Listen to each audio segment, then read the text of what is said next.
towards where the noise came from, straining to hear a conversation between Candace and a nurse. "They're asking where I am," he said, laughing. "What are you gonna do?"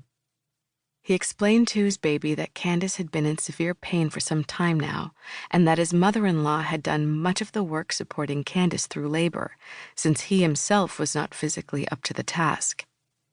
"My wife is out there in pain. I need to be out there, man," he said, breathing deeply. "But I will be soon, and we're gonna meet you soon, my man."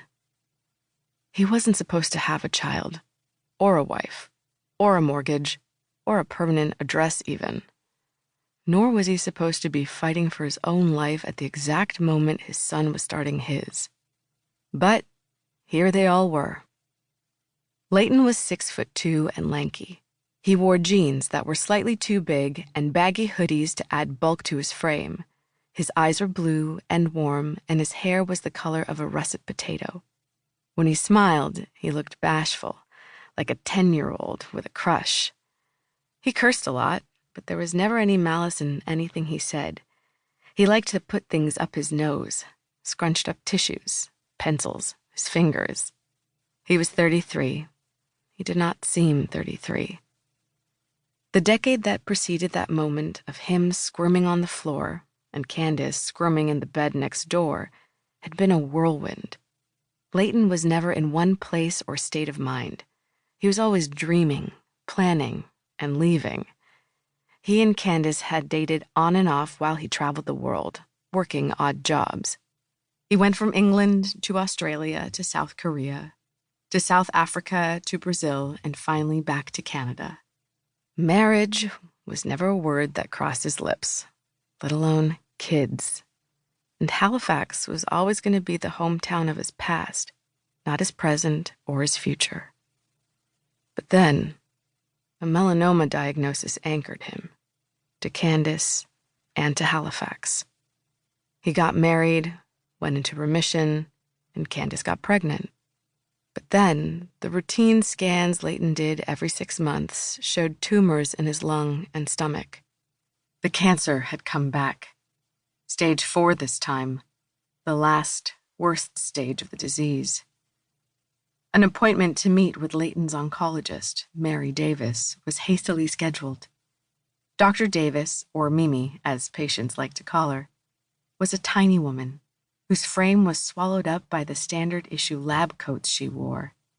She had a soothing way of speaking, like a kindergarten teacher at nap time.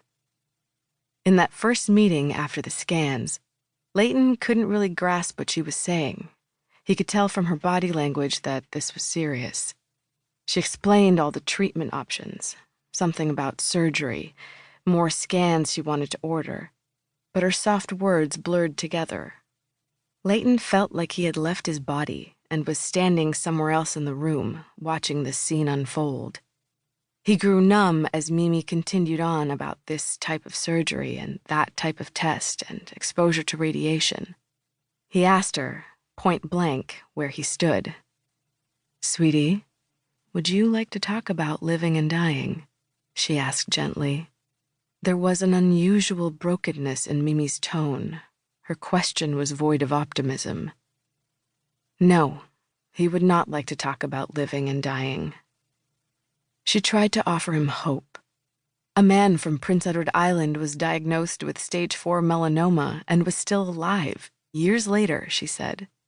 But Leighton had heard of this miracle case already. The possibility of living years after a stage 4 diagnosis is so rare that they trotted this guy out as an example every time. His heart sank. He slumped forward and cried. Mimi knew that a patient like Leighton could expect to live for about 10 months, but he stopped her before she got a chance to tell him that. He made it clear he wasn't interested in statistics. She stood a few inches away to examine his lymph nodes, as Leighton thought about the tiny heart beating deep within Candace's belly. That strange, beautiful blob he'd recently seen on a sonogram. He asked her if he would meet his son. "When is your wife due?" Mimi asked. "In 3 months," he replied. She paused.